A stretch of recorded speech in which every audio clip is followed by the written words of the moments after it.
We made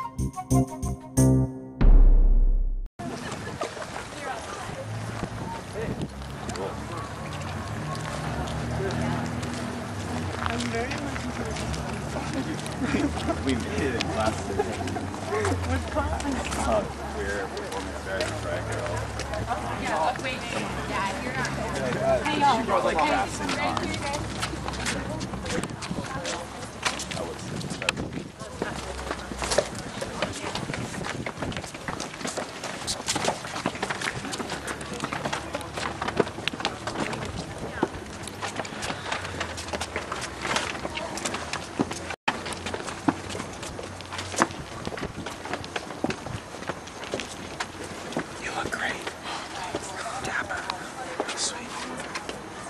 This is from Michael Roth.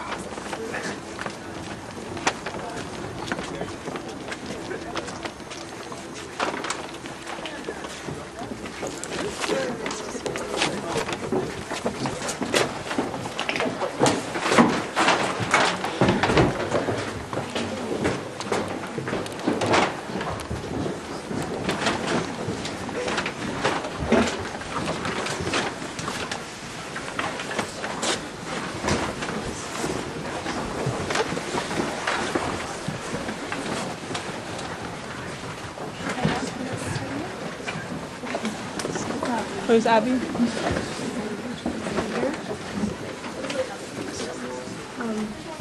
office.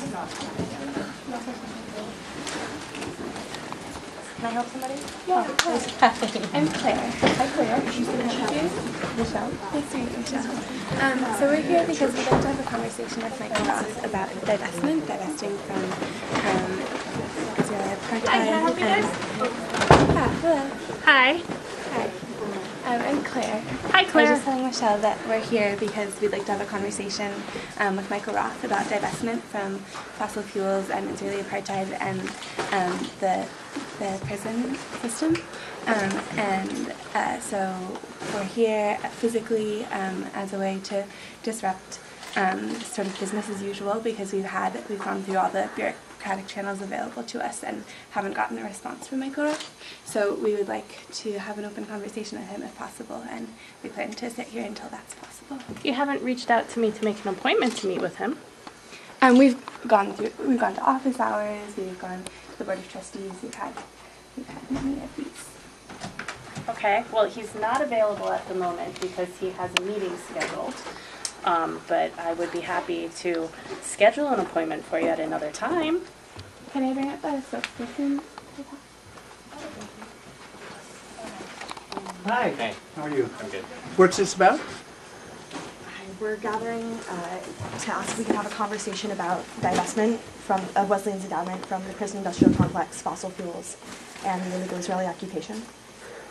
And we're planning to stay here until we can have that conversation with you. You could have it easily during office hours, any time. We've tried to go to office hours and the Board of Trustees and passed 2 WSA resolutions, but since we didn't get a response, we thought it might be better to come and speak directly. Well, you definitely. On Monday afternoon, I always have office hours. You're most welcome to come.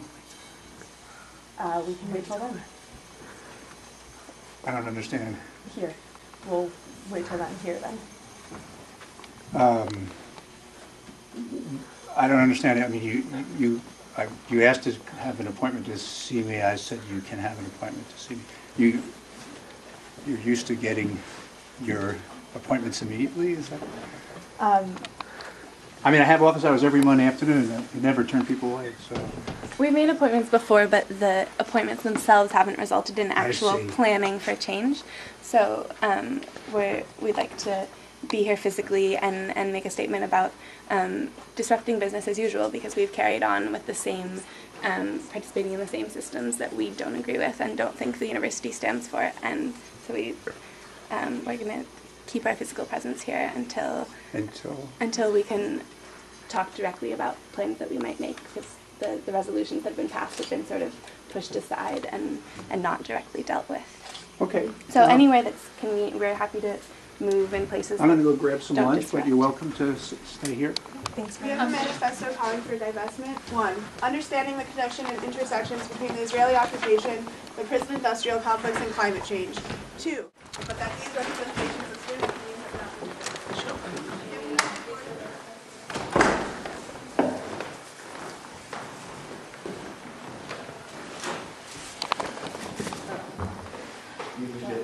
Yeah, we need to.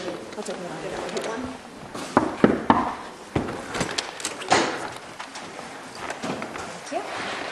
Hey guys, you realize that you're actually crossing the line now in terms of coming into an administrative office. So I understand you're speaking with them out there. You're welcome to do that for this time, but you can't come into this office, private office. We're calling in the history of when President Roth himself sat in his president's office years ago and on this day. And so, So, as I said, this is his private office, and you and the other students were in the common area, I think reading something, which you're welcome to do, but you can't be in his private office. So I'm asking you now if you'd actually go back out to them. We're not doing anything that Michael Roth himself didn't do. So I'm asking you now, if you go back out to this office, there's a decision that you're making to go into somebody's private space, which is in violation of the university's code of conduct. And if you're making that decision, then you're making that decision with the consequences that come with that. we fully are. Okay. So, hey Andy. So I'm going to need all your names and West IDs. If you want to start putting them together, right, we can wait until our public safety comment. I think we should just wait until everyone can. Yeah, I think we need to. Wait till everyone can. Just, I think, yeah, wait till public safety comes. Okay. Consolidate.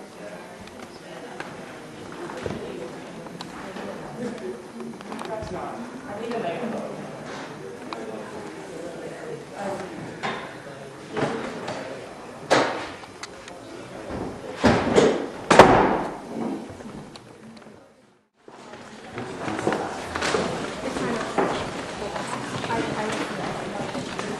Hey Paul, right there. Okay, just keep people away from his desk, please. Okay.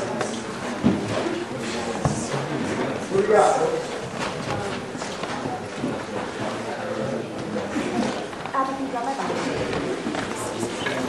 It's the pink one.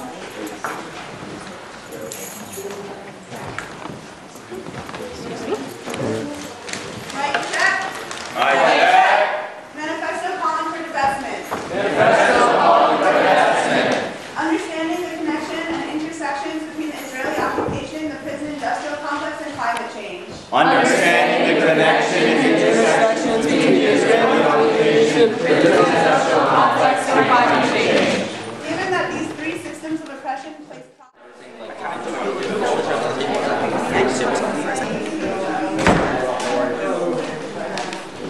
So you guys want to, should I listen for,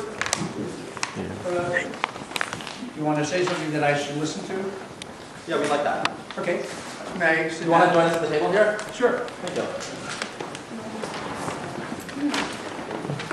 Somebody want to read the manifesto out loud? You are.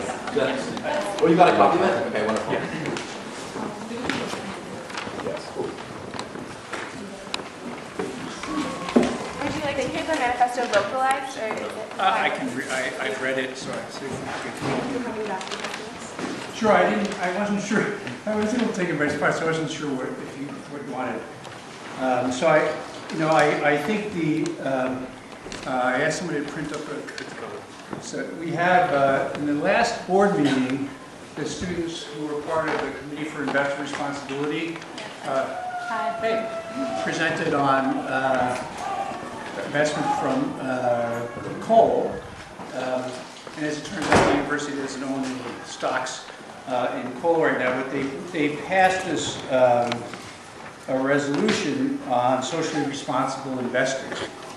And so the pathway for any attempt to no longer invest in whatever kind of company you don't think the university should invest in would be to show, and I don't know, you can make copies of this, or you can pass it around. It's not a part of the document. that the investment is causing social harm. And I think that would be, I mean, I think that... And that will have an impact. So just a quick answer that maybe addresses both. I did believe when I was a student that a point of investment policy was to send a message to the world. I actually don't think that's the point of the investment policy, and that it's a ineffective tool to make change in the world. I think it can have symbolic value in concert with other institutions, and I do think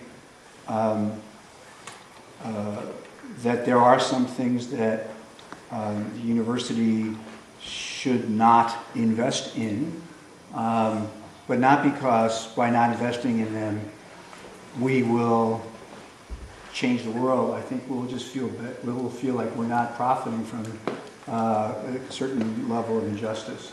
I do. When I was a student, I never thought about the economic consequences of divestment.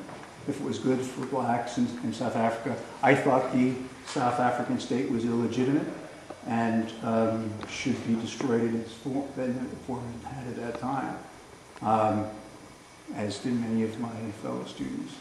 You don't think divestment had an impact on the ultimate dismantling of the apartheid state in South Africa? I leave that to people who know more, but I've heard very reports on that. But do you think it made the apartheid state stronger? I mean, how could it have reinforced? How could because the people who divested, their investments were replaced by others. But I do think the moral solidarity against an illegitimate state was very important. So if we could demonstrate, for instance, some connection between divestment from South Africa, a movement you participated in, and the ultimate dismantling of the apartheid state in South Africa, would that maybe be something that could convince you? For me, it would be showing that these particular things now would have either that we shouldn't make money off them, or two, that changing our investment policy would have an impact on the world, symbolic or otherwise. So you want to speak? I'm trying to think out your logic with all this. So if we specifically focus on the prison industrial complex, when you put in money and you invest in prisons, that gives the initiative for those prisons to then go ahead and take black people from the school to prison pipeline and incarcerate them and treat them very disproportionately, unfairly, and also give them longer sentences. That's why we have the rampant rate of unarmed black people dying, because the whole goal is to get them into the prison to make more money. So I don't really understand how by taking out the money, saying you don't support that industry is not going to somehow affect that and give the prerogative for other universities to do the same. I think that there's a very, just as you made it, there's a very strong argument to be made that this university should not invest in the prison industry. I think there's a very strong argument to be made. Great. I don't know, just because I guess...